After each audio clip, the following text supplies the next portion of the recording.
Okay, so what you're about to hear is the audio from a live recording I did on the Insight Timer app.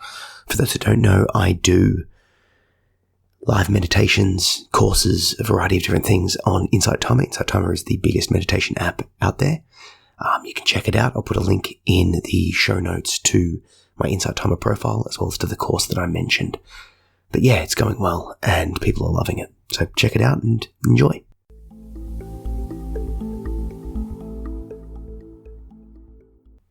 What we're going to be doing today is a little bit of an introspection, a little bit of a diving into the idea of quitting on ourselves.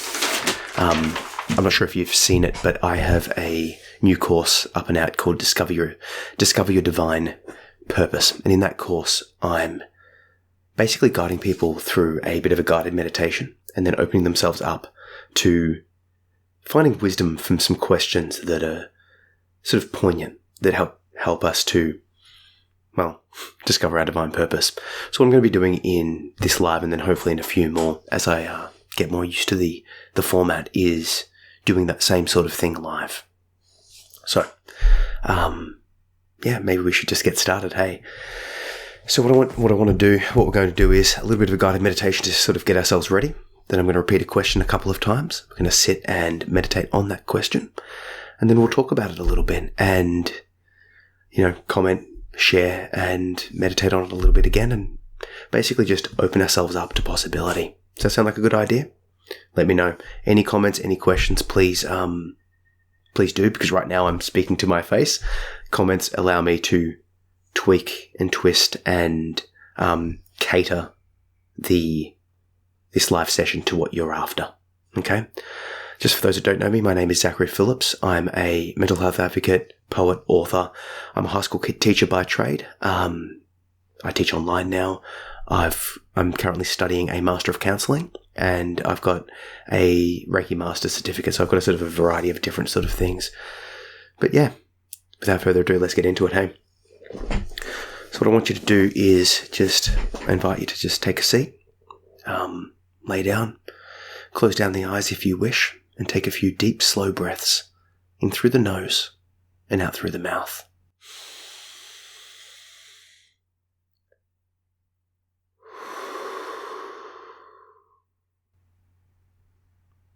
As you're taking those deep, slow breaths, we're just aiming to slow down a little bit, calm ourselves down, and settle into the session.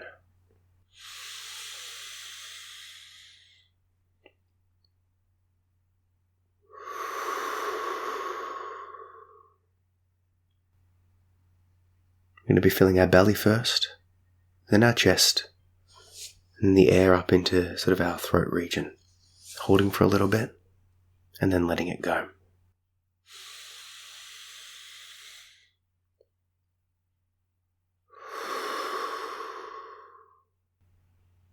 Now maintaining that slow, calm breathing, we're going to scan down our bodies, just acknowledging and then releasing any points of tension. So continuing the slow, calm breaths and just feeling any tension you have. And if you notice a point of tension, just looking at it, acknowledging it, and then allowing it to pass and flow through you.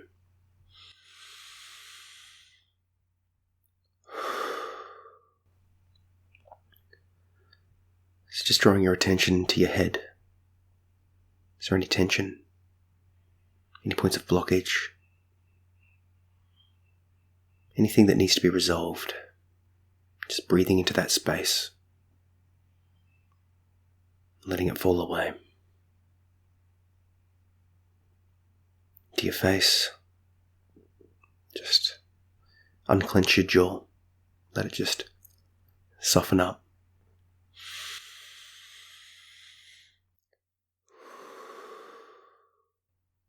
And drop your shoulders. Releasing any tension.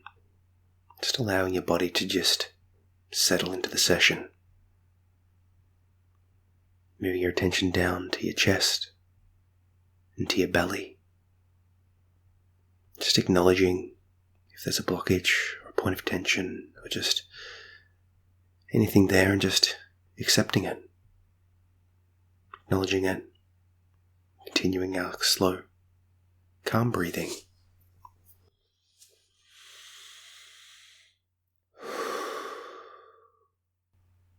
So just move this progressive relaxation and acknowledgement down our arms,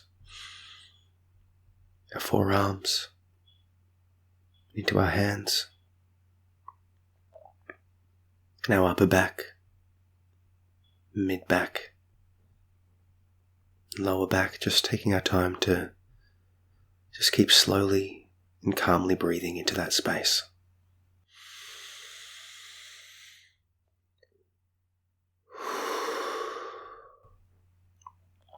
Moving our attention down our body, acknowledging any tension, blockages in our buttocks, groins,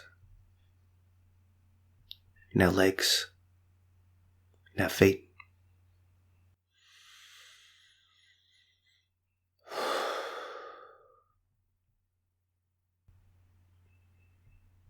Just doing a little scan over our entire body.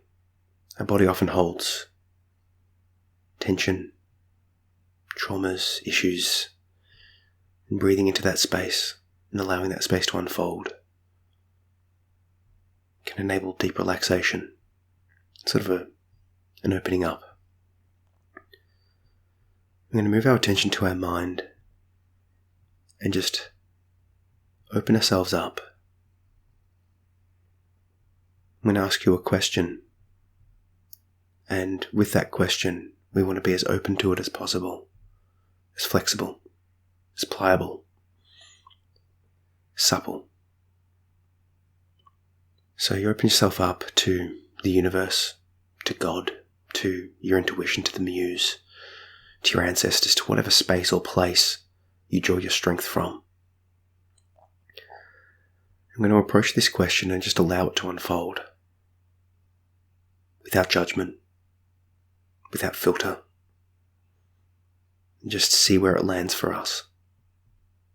We'll sit with that space, just slowly breathing and just allowing the question to unfold for a minute of silence together. Then I'll share some insights that I've had, and we can share it in the comment section as well.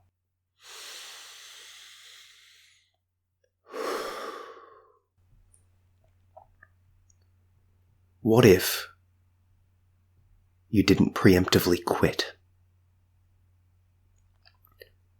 What if you didn't preemptively quit?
So, I invite you to share your responses in the comment section.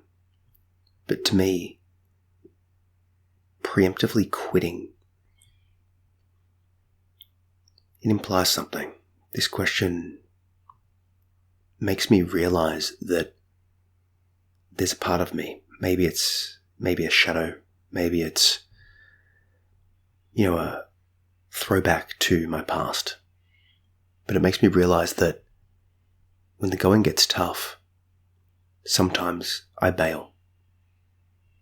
I buckle under pressure. I don't persist when perhaps I should.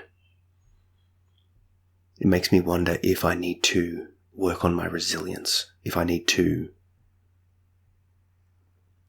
sit and consider, who and what I am.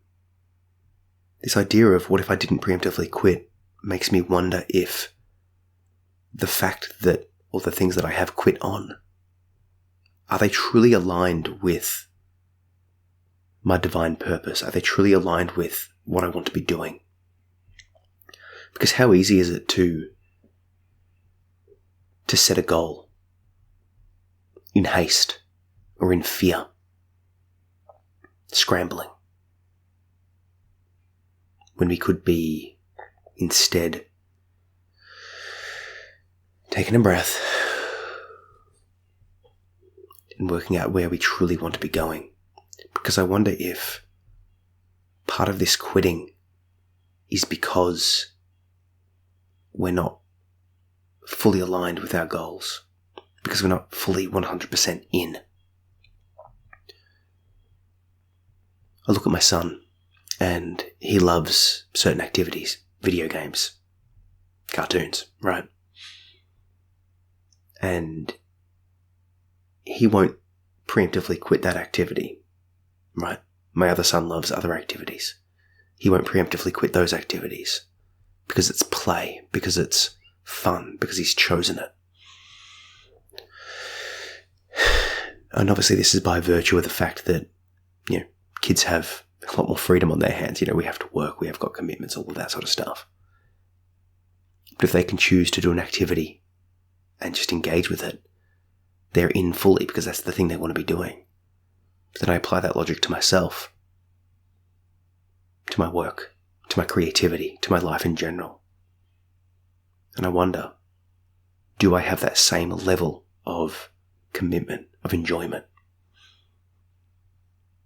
Is the fact that I've quit, does that represent that?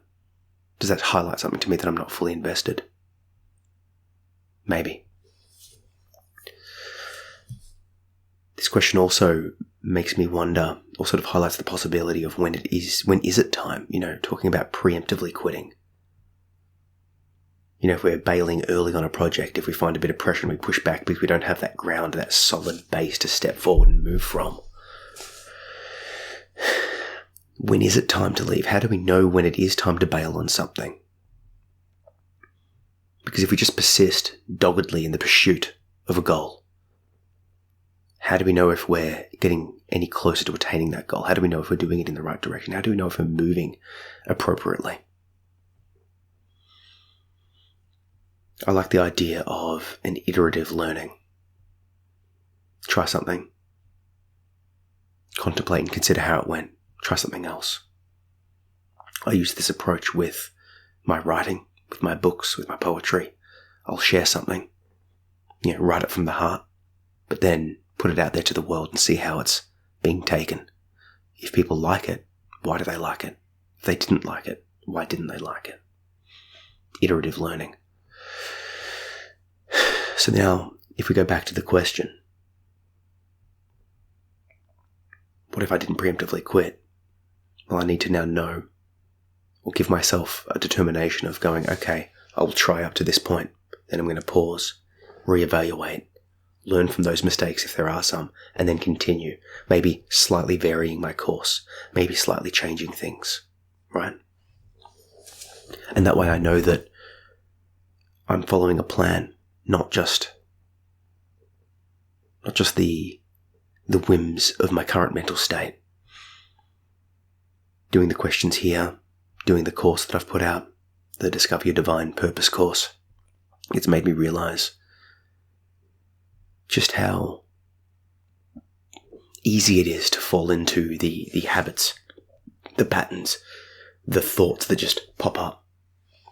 The thought to quit pops up and you can just quit. How easy is it to do so? I guess this brings up the concept of meditation or rather motivation. It's easy to do things when we're motivated. The New Year's resolution. It's easy to eat healthy for a week, to exercise for a week. It's easy to do those things. But then life gets in the way. Then motivation drops. So now part of me, this question's making me consider, it's like, okay,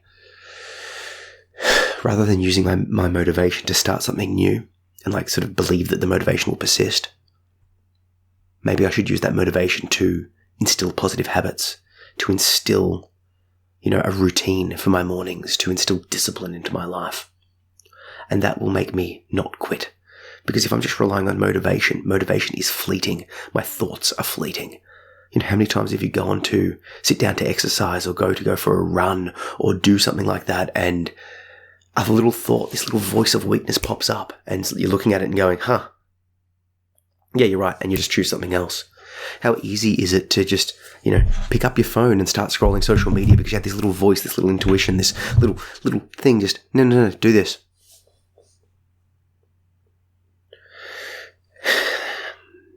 The voice of weakness, the voice of just stagnation gets louder as motivation drops. And it helps you to justify quitting. It helps you to just accept where you are. Now, don't get me wrong, acceptance of your life is one of the deep core practices that I suggest, that I preach, and that, a lot of people do. Accept where you are, accept the current moment. But there's a difference between acceptance with a goal to improve, long-term trend, and just accepting and sort of falling into blindly the thoughts that pop up. There's a distinct difference there. One is like doing it from a mindful perspective, and the other's falling into it blind. You're here. The thoughts are here. If you can put the thoughts here in front of you and see them and go, that's the thought of quitting. I see that thought. I acknowledge it. Then I'm going to let it pass. I'm going to let it go. So I guess the final thing I want to speak to this, and by all means, please comment, let me know.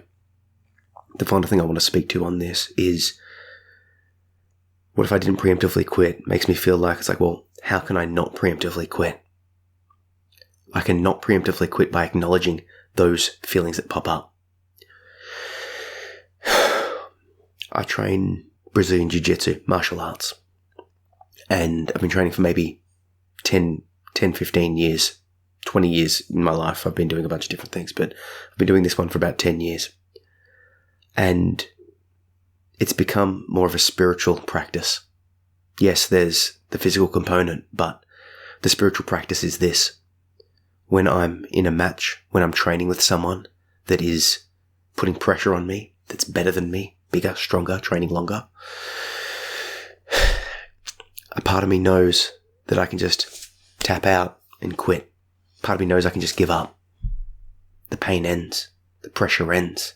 The round ends. I can go home. I'm noticing that voice more and more. The more I meditate, the more I'm aware of that voice, the more I'm aware that I have a part of me that just, when put under pressure, quits. The more I see that, the more I pop it up. Now, I've been working on this a little bit. It comes along, and now I'm seeing it. In the past, it just came and I was there, and then I quit. Now I'm seeing it, and it's like, okay, I have a choice now. I can choose to listen to this voice, or I can choose to persist. I can listen to it and just accept it, or I can persist. Now, don't get me wrong, this is a bit of an inner battle here. It's like shining light on your inner demons to deconstruct them and to see that although they've got snarly teeth, they're actually just an illusion and they can't actually beat you. Once again, the martial arts analogy applies back to life. Can I, like there will be times where you do have to quit in the martial arts. Someone's got you in a position, a submission, you tap to keep yourself safe. That makes sense. Same thing with life, like I was saying with the iterations before. You have to, at times, iterate and learn. I'm not saying that you shouldn't quit. I'm not saying that you shouldn't alter course. The question here is, what if I didn't preemptively quit? What if I didn't give up early? And or at least I know, it's like I tap, I end something, I don't try, I give up. It's like, and I know in the back of my mind, and then that becomes a point of negative contention. I start dwelling on that. And I guess one final thing here is, it's a point of, like, do I deserve success? I mean, tell me, comment. Does it feel like you have a part of you that feels like you don't deserve success, or maybe conversely, you feel like you deserve failure. A lot of us have one of these things that's like this fear of success. Yeah, absolutely. Michelle says absolutely. This fear of success, this fear of, like maybe not a fear, you could have a fear of success, like you fear being successful, because what would that mean? What would it mean if you were to try something? For me, this is like putting my poetry out there. What if it spread? What if it became viral? What would that actually mean? Do I deserve that? Could I handle that? This is something that I'm sort of battling with. Even saying this, I can feel my heart just like expanding, both with possibility, but also with terror. Because what would that mean? And if I fall to that fear and contract, do this front body like, ugh, it's scary because it's change. And conversely, every one of us has limited ourselves. Every one of us has put ourselves lower in the roles that we're in, no matter what job you do, no matter who you're interacting with, you put on a little bit of persona to embody that role. You're not the same. You're a variation of you in different circumstances. You that's in your work will be different to you that's getting a doctor's checkup, which will be different to you as a parent, as a friend. We change, but part of that involves us putting parts of us aside. Some of that becomes overreactive. Some of that makes us feel small. Maybe that's a learnt response. So when I ask the question, what if I didn't preemptively quit? That forces me to think. It forces me to wonder and go, what if I didn't preemptively quit? What if I was to really go for it, to really try, to really aim for the top? Am I capable of that? Am I worthy of that? I would like to say yes, 100%. And I'd like to say that you are, whoever, you listening to this right now, that you are worthy of that highest goal of your attainment. But the thing is like you have to embody that. You have to step yourself up to get there. I'm saying this from a point of my own truth. I'm not there yet. I touch there and then I fall back down. I touch there and I fall back down. I have a little success and it freaks me out. Fall back down. Slowly though, it's like I'm building this foundation, this internal foundation. One of the key things that I've learned in this internal foundation to build that is to acknowledge, to be aware of the inner demons. One of my inner demons, one of these things inside me, this voice of the past. The wording I use is just an analogy. I call it an inner demon. It could be a voice of a past, parent, abuser, person that, teacher, whatever things that society, expectation. There's a part of me that tells me to quit, to give up, to stop trying, that I don't deserve to win. But then when I look at, successful people in all fields, best-selling authors, high-performing athletes, entrepreneurs and business people that are making a real positive difference in this world, artists of all varieties. Yeah, the inner critic, it's definitely another word for it. I look at all of these successful people and I see that everyone had blocks. Yes, some people are blessed to be born with less barriers to entry, with, wealthy parents and opportunity and, a life that's free from a lot of the turmoil we see in the world. We all start from different positions. Not at all doubting that. But what I do acknowledge is that, one, everyone has a cross to bear. Everyone has, the road is never always, the light's never always green. There are barriers to entry. There are things that we have to overcome. Stigma, expectation, all of that sort of stuff. We all have conditioning of our past that we need to overcome. No one is born in a full, true, happy position. We all have stuff that we need to work on. And, when you see people in these positions of, peak performance and success, it's easy to look at them and go, oh, they lucked into it. They just, sort of woke up there. But listen to them talk long form, look up interviews, look up podcasts and, how did they become successful? And you will see that, yeah, some of it's luck, some of it's birthright, but a lot of it almost every single one of them needed to overcome barriers, hard work, all of that sort of stuff. And for most of us, our goals aren't that super, super, super high peak, but most of us are sort of living at our level here, but we're desiring to be living up here, and that gap can be breached slowly, persistently, if we can ask ourselves these questions like, what if I didn't preemptively quit? So please, I invite you, because we're going to come to the end of the session soon, invite you for a couple of things. One, comment. The more we interact, the better this is. I'm a high school teacher by trade, and when you're teaching, you've got access and eyes on the students. At least in this medium, you see me. I don't get to see you. I see your little bubbly faces down the bottom, and I see the comments coming. So please comment and contribute. That's number one. Number two, I want to encourage you to check out the course that I've got up on Insight Timer right now called Discover Your Divine Purpose. There is 10 sessions that are basically similar to this session. I'm going to be doing more sessions live over time as well, where we start with a bit of a relaxation introduction. We open ourselves up. I ask you a question. We sit in silence together. Then I share my thoughts on that question. Then we sit in silence some more. That's the basis of the course. So if you're keen on that, click my profile, follow me, sign up to that course and take it and interact. What I want to encourage is you guys to share your insights. Share your insights, because I learn from you, right? And it's easy to go in life being very personal and just doing it all yourself, but you share with me, I share with you, and there's a synergy there. You know what I mean? Laura acknowledges a fear of failure. It's scary. It's scary to fail.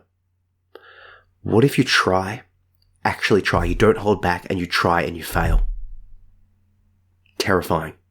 Because if you don't try fully and you fail, you can always be like, yeah, hey, in the back of your mind, you've got that excuse. Like I said, I've written a bunch of books, and some of them I didn't quite go fully. Because then I could hold back and go, oh, if this fails, then I know I didn't put in 100% effort. I've moved past that now, and I'm stepping into this truth and like putting it all on the line. But if it fails, it means it's like, okay, that wasn't good enough, or that wasn't appreciated enough. I didn't quite hit the mark. And it hurts. It's an ego cut. But ultimately, that ego cut, when it heals, gets stronger. You heal stronger, and it doesn't hurt anywhere near as much as you think it's going to hurt. It's like the fear of failure is worse than failing itself. Fear of critics. Yeah. And I mean, maybe you can share a little bit more, Laura, of what you're fearing being critiqued for. I can speak to my own space. I put out a lot of poetry. I share my poetry wide. And on one day, I shared a poem that talks about, the poem was called Do You Love Me or the Idea of Me? And the idea of this poem was that basically there was an ex-partner of mine, and we were in a relationship, and she asked me, like we were breaking up. She's like, do you love me or the idea of me? And at the time I said, yeah, I love you. But then I thought about it. It's like, no, I actually loved the idea of you. And, it was like, this is like, a lot of relationship dynamics, but the poem expressed that thought. It expressed the idea of idolizing someone, and then how can they reach that potential? Like, I put her on a pedestal. She's just a human. I loved the idea of her, not her. And her words cut deep. So I wrote a poem about it, and I shared it. And if we're talking about critique here, on the same day, the very same day, I had 2 comments. One comment, basically was saying, I've redefined the concept of relationships. And it was like this revelation in this person's mind. Full of praise. Next comment basically said they used explicit words here, basically said I was pathetic and that she was right to break up with me, and just really criticizing like hard. And it was really interesting to hold those 2 comments side by side and go, okay, like this person, they both read the exact same poem. This person saw me as this person saw me as that. High and low and extremes. So one of the things that I like to hold from with fear of failure fear of criticism is to know that you're not as good or as bad as people say you are. Yeah? Like, if you like this live session, great. If you didn't like it, fair enough. I need to sit true in myself and persist. You know what I mean? And yeah, Michelle, learn from failure. Learn from your failure. Yeah, the martial arts analogy. When I do martial arts, if someone beats me when I tap out, I can either get upset or I can learn. What caused me to lose? Was it my inner critic? Was it this voice that was telling me to quit? Or were they just technically better than me? If they're technically better than me, great. I've learnt. I've learnt that I need to improve my skill set. I've learnt that they could probably teach me something. Cool. If it's because of a cardio factor, it's like, oh, I need to exercise more. And if it's because I just preemptively quit, well, here we go. Here's that voice again that I can deconstruct with the shine the light of consciousness. You know what I mean? Annette, if you try to step forward, you have not failed. I love that approach. I love that mindset. If you try to step forward, you haven't failed. There's something to be said about stepping into power, stepping forward. The first step is the hardest. Getting started, getting your momentum going. Same thing, like, I can only bring it back to my own examples, but with poetry, with martial arts, with, the stuff that I'm doing here on Insight Timer. The first steps are hard. The first poem's hard. Sharing is hard. I've moved into doing open mic nights, like slam poetry stuff. When I first got onto that stage, reading my poetry out loud to people, shaking. But I realized, after the fact, I felt far more nervous than I looked. And people don't see. There's a highlight reel going on inside my mind. There's a reel of all of these thoughts, but you only see what I'm showing you, right? You don't know what I'm thinking. You only see I see all of this. You just see what I present to you. So I got down, and the praise and the compliments and the acknowledgements were lovely. They didn't see the anxiety that I was feeling. I wasn't shaking that much. Point is yes, if you try to step forward, you've not failed. So please, comment if you like.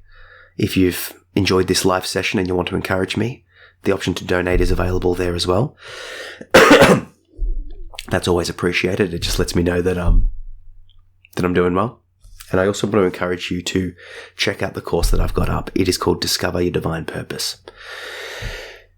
In that course, 10 sessions, I'm doing a second course, I'm building it up, but in that course, Discover Your Divine Purpose, we are doing a similar thing to this live.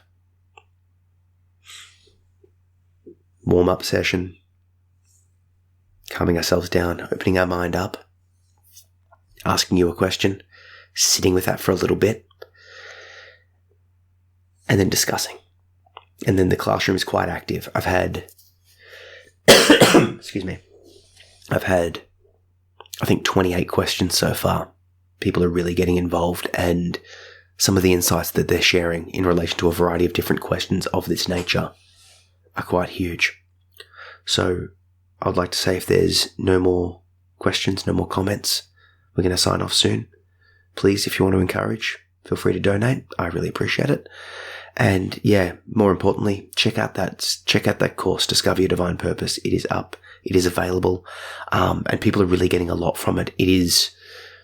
I've only released it, I think, last week. And like I said, there's 28 questions, responses to those questions. So there's 10 sessions. Each session has a different question. And yeah, people are starting to engage and responding, and yeah, their responses are teaching me stuff. So I'm liking the dynamics and the back and forwards.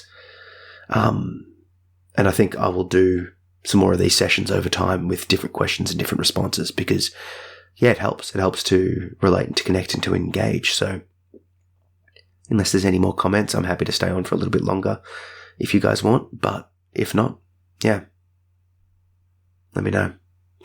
And thank you for joining me. I really appreciate it. I really appreciate the time spent together, meditating, connecting, all of this sort of stuff.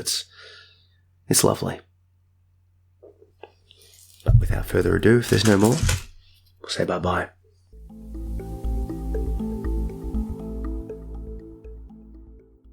So thanks for listening, guys. You can check out my Insight Timer profile with the link in the show notes.